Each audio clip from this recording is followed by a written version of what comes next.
Good morning guys, good afternoon, good evening. Welcome back to my channel, Bella and Bing. Guys, andito tayo sa Manila Pen. Na-invite tayo mag-lunch guys ng pamangkin ko, si Tin. Thank you Tin sa lunch.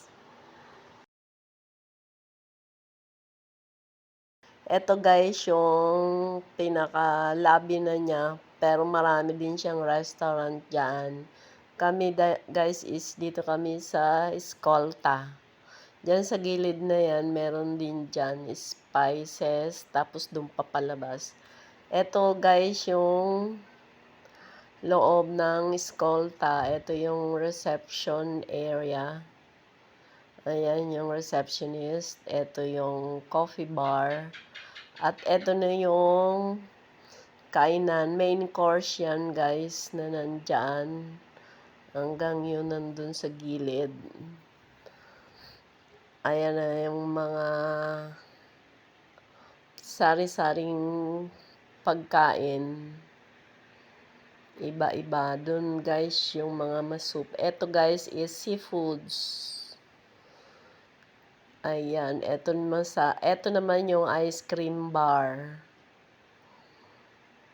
Na may nakalagay na peninsula.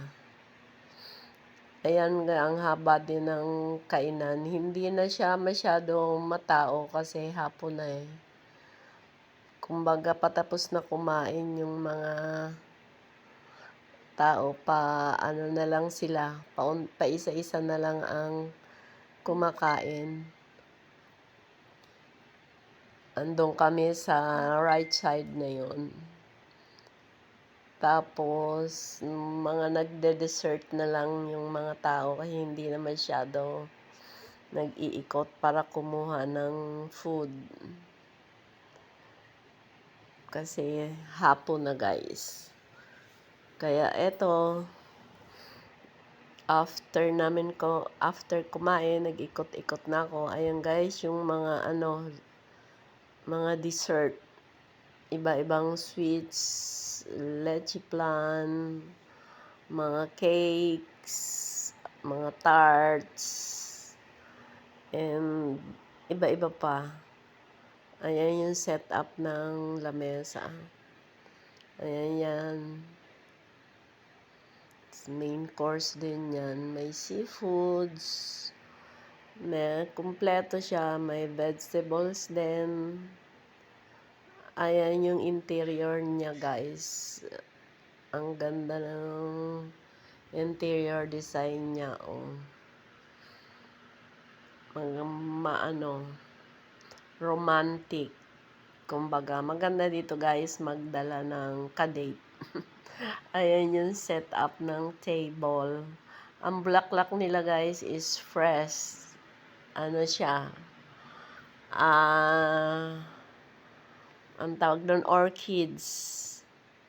Orchids yan guys, as in fresh. Ayan, fresh ang bulaklak. Ayan yung wall nila. Sa kabila niyan guys is yung mga dessert. Maganda magpa-picture dyan. Maganda ang view. Ngayon, dito naman tayo sa bandang taas ng Manila Pen. Ayan, marami siyang restaurant sa loob ng Manila Pen. Ayan yung ceiling niya guys.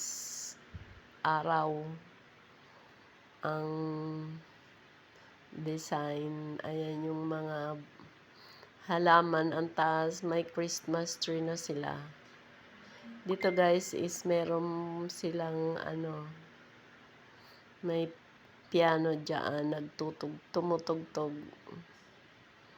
Ayan, another restaurant ito guys. Dahil hapon na nga, konti na lang yung kumakain. Ayan yung baba. Kumakain pa yung iba. So, may mga meeting. Ayan, dito kasi hindi masyado matao. Kaya dito na lang ako ng video. Nakakahiya kasi doon sa baba, maraming tao, maraming foreigner. Ayan, baba na tayo guys. Then, pauwi na tayo. Dito na tayo sa lobby. Ang lobby nila guys is, ang entrance nila, yung tawag doon, yung pick up points at saka yung drop off meron siyang naka-display na traditional jeep. Ayan guys, ang jeep nila. Bagong-bago. Yung naka-display sa harap ng Manila Pen. Ayan. Pauwi na tayo guys. So, kaya nandito tayo nag-iintay ng sasakyan. Ayan, ang jeep niya guys. Traditional talaga. Ayan, exit na tayo guys. Thank you for watching. See you in my next vlog. Bye-bye.